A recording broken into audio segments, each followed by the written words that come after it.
Ahoy, Behaving Beardly here. And for the first time in a long time, we're doing a quick unboxing video. Basically, quick backstory. My Xbox controller that I use whenever I do play a game that uses a controller is busted, basically. So I mentioned this just genuinely in passing. I wasn't looking for any freebies, I promise. I mentioned this in passing to the folks at ASUS, and they asked if I would like a demo version or a test version of the new ROG RAIKIRI Pro controller, which obviously I bit their hands off at. Now, this isn't out yet. This comes out, as far as I know, sometime in May. So I'm under embargo. I can't show this or talk about this on stream, but I've pre-recorded this video, and we'll do a little unboxing now. So basically, I can play with it and have the footage ready for when it launches. Anyway, let's keep this video short, sweet, and then I can play with it. Yeah, okay, let's go. Okay, so here it is from my other camera. Everything you'd expect to see from ASUS packaging, stylish and functional. First thing that pops out is the fact that this clearly looks like a beefed up Xbox Elite controller. It has the designed for Xbox stamp of approval, so you know it's attuned to their very high standard. And we've got a breakdown of the features on the back. Let's crack into it.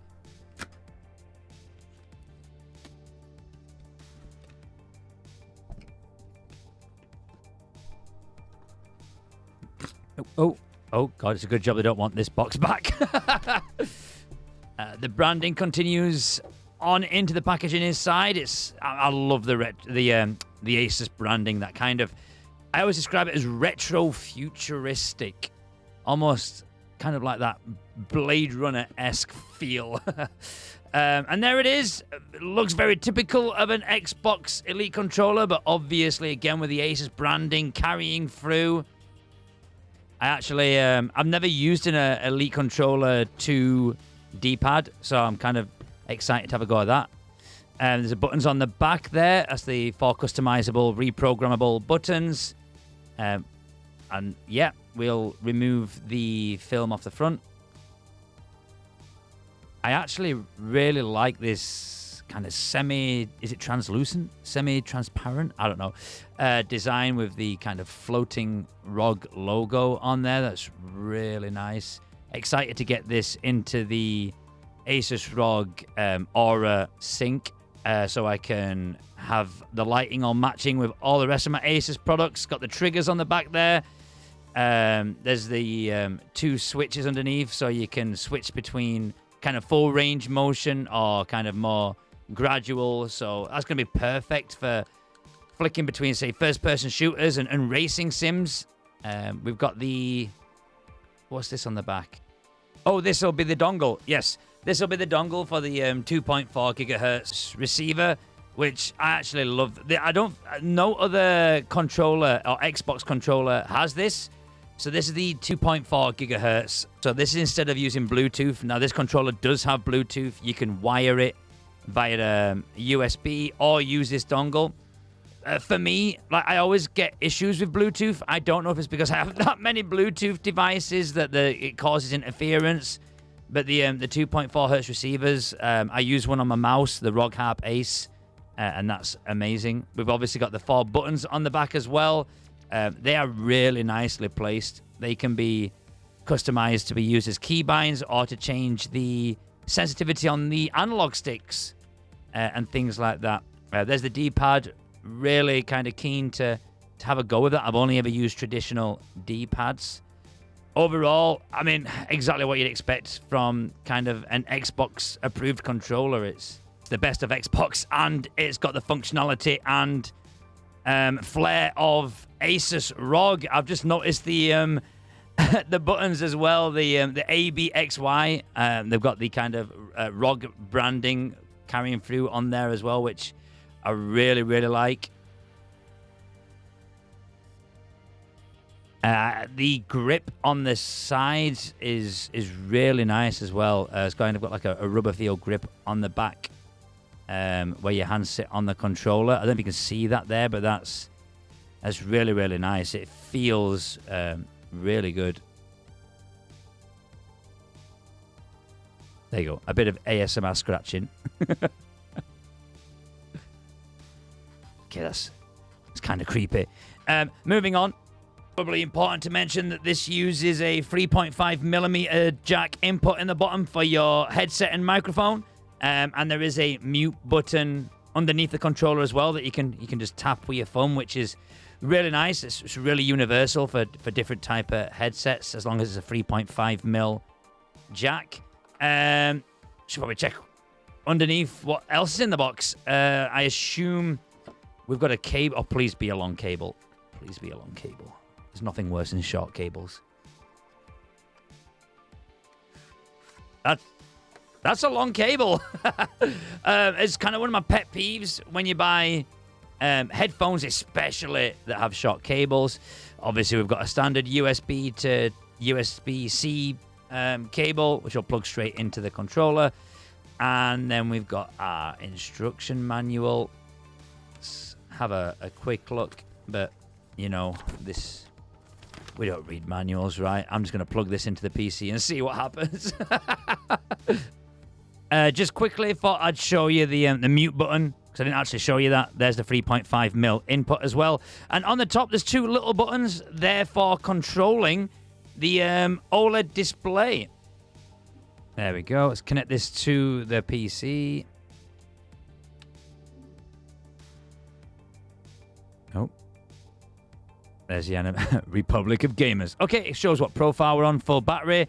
Shows connected to USB. You can see the light, the RGB light lighting up there. Seems to be on a slow kind of rainbow effect. That's the share button in the middle, by the way, for like taking screenshots. Oh yeah, that's taking screenshots. Okay, it seems that it doesn't need to, like, you know, Windows isn't downloading any drivers or installing any drivers or anything. So I assume it looks like it's all connected and working. I'm going to jump into the Armory Crate software, update that so it can pick up the controller, basically. So if you don't have the Armory Crate software installed, you will need to kind of download that so you can get the full functionality of the controller, obviously. So as you can see there, Armory Crate has picked up the controller. Just got to select that and then update it, and we'll get this update done, and we'll have a look at the software. Okay, as you can see here, there is a lot of kind of functionality. You can change a lot of the settings here. First thing I'll be doing is the triggers. I never understand why triggers on back of a controller have such a large dead zone. When you're playing racing sims, you know, I want to be able to get the full feel of the trigger and kind of, you know, get, you know, that ease of accelerating out of corners and things like that. You've got the key assignment of all the buttons on the back of the controller, the lighting, and then you've got the kind of power section where you can, you know, monitor your battery levels, and you can make the controller actually, you know, light up a different color when the battery gets below a certain level and things like that. Finally, obviously, you've got the OLED screen customization. You can pick from a preset. You can upload a file. You can put a custom text in there. So I'll be going with Behaving Beardly and having that go across the front of my screen.